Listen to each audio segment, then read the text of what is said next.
The sun was barely up when I heard the sound of footsteps on my driveway. Heavy, deliberate, and way too confident for someone who didn't belong there. I looked up from my porch coffee, and that's when I saw him. Some punk kid in a designer hoodie walking straight toward my Harley like he owned the place. "Hey," I called out, setting my mug down. "You lost, kid?" He smirked, the kind of smirk only entitlement can buy. "Nah," he said casually. "Just checking out my new bike." I blinked, thinking I misheard him. "You're what now?" He pointed at my Harley. "This one. Mom says since you're part of the HOA now, all recreational property belongs to the association. She said she's reallocating this bike to me for a second. I just stared, half convinced this was some weird prank. Then I saw the HOA logo on his hoodie, the clipboard in his hand, and realized he wasn't joking. Before I go further, hit that like button, subscribe, and tell me where you're watching from. Because what happened next was one of the wildest HOA showdowns I've ever lived through. All right, let me tell you how this all went down. 3 months earlier, I'd retired from 20 years in the Army. All I wanted was peace. No alarms, no chaos, no orders. I found a small home in a quiet lakeside neighborhood outside Raleigh, North Carolina. It had a detached garage, a patch of trees behind it, and enough space for my Harley and the memories I brought home from service. The community looked perfect. Friendly smiles, freshly cut lawns, little American flags on mailboxes. But I didn't know then what kind of power the HOA president held here. Margaret Hollings, or as the neighborhood called her, Karen. She was the kind of woman who could make a war out of a garden hose left uncoiled, controlled everything, from what color you painted your door to when you could take out the trash. Her son, Tyler, was her shadow. Early 20s, no job, fancy clothes, and an ego 3 sizes too big. I'd kept to myself mostly, fixing up the house and tuning my Harley. But the first letter came 2 weeks after I moved in. Violation notice, unauthorized vehicle storage, motorcycle visible from street view, must relocate or face daily fines. I almost laughed. My Harley was parked neatly in my driveway, not on blocks, not in pieces, just shining under the sun. I walked over to the HOA office the next morning. Margaret was behind the desk, hair perfect, nails polished, smile sharp enough to cut glass. "Good morning," I said calmly. "I'm Jack Rains. Got this notice about my bike."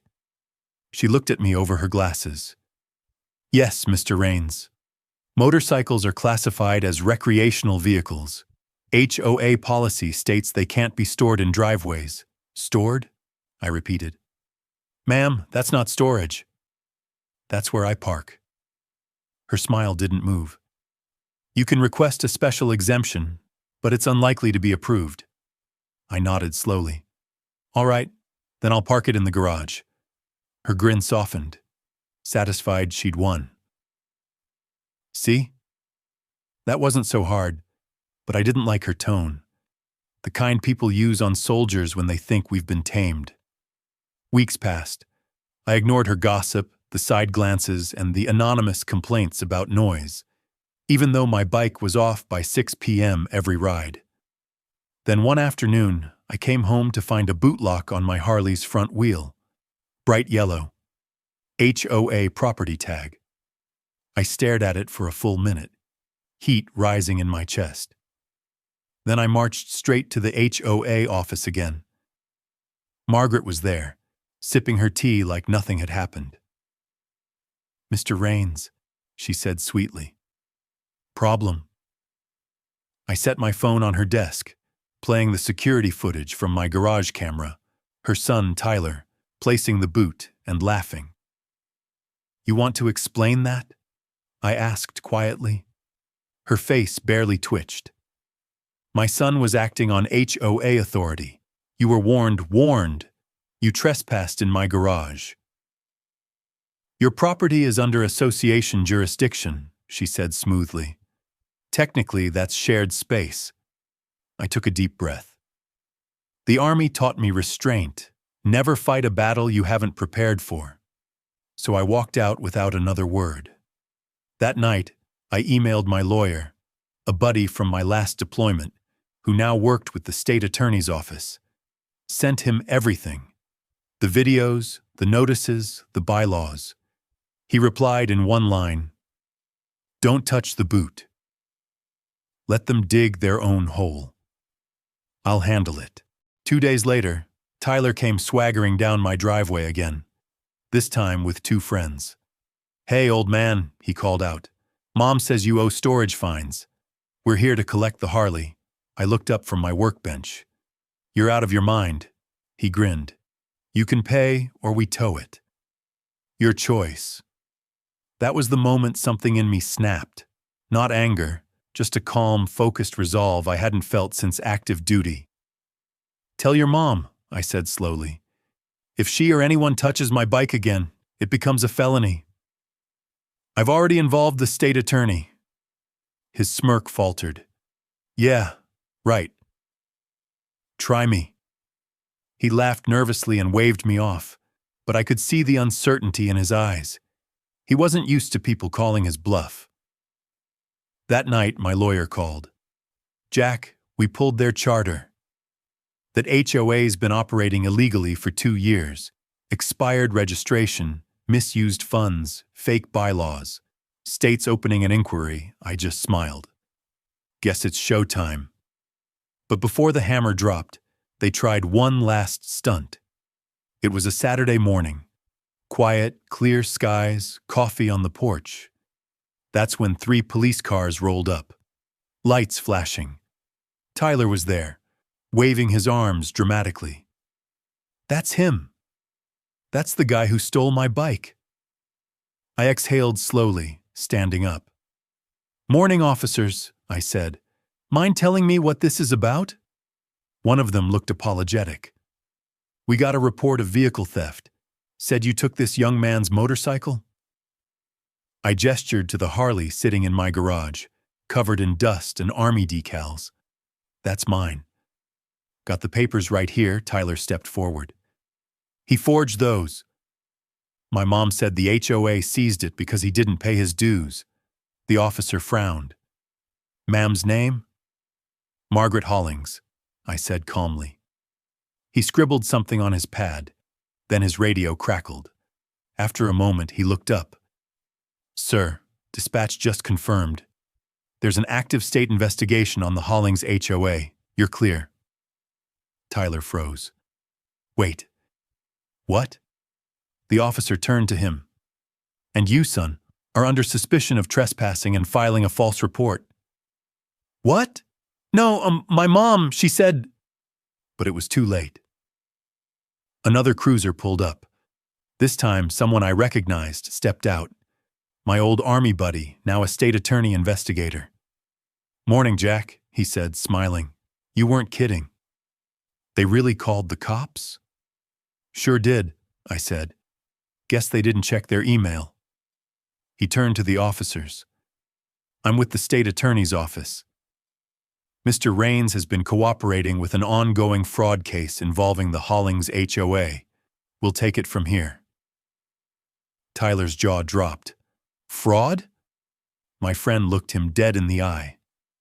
"Your mom's been collecting illegal dues for years. Embezzlement, falsified documents, property tampering, and now, false police reports.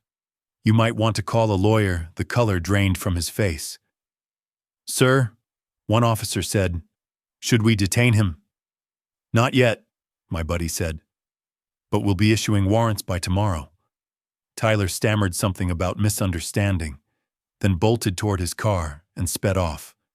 Later that afternoon, the HOA office was swarming with investigators. Margaret stood outside shouting about authority and unfair treatment, but no one was listening anymore. Neighbors gathered quietly, watching her empire crumble. One man whispered, "About time someone stood up to her." I didn't gloat. I just stood beside my Harley polishing the tank, watching the sunset reflect off its chrome. My lawyer walked over, grinning. "They're seizing all HOA assets. You're clear, Jack. She's finished." I nodded. "Good. Maybe now this neighborhood can breathe again." He looked at the bike. "You ever think of selling it?" I chuckled. "After all this?" "Not a chance." Margaret turned toward me one last time, fury twisting her face. "You think you've won?" "This neighborhood will fall apart without me." I smiled calmly. "Then maybe it's time it learns to stand on its own." The investigators loaded boxes of fake paperwork into vans. The sun dipped behind the trees. For the first time in months, the air felt still, peaceful. I climbed onto my Harley, started the engine, and let it roar to life. The sound echoed through the street, freedom in its purest form. As I rode past the crowd, I caught a glimpse of the neighbors waving, cheering softly. For once, justice didn't come in a courtroom. It came in the form of truth, patience, and a man who refused to be intimidated. And as the road opened up ahead, wind rushing past my face, I thought back to my days in service. The lessons, the battles, the discipline. You can't control every fight, but you can control how you stand your ground. Because bullies, even ones hiding behind HOA rules, always crumble when they meet someone who doesn't flinch.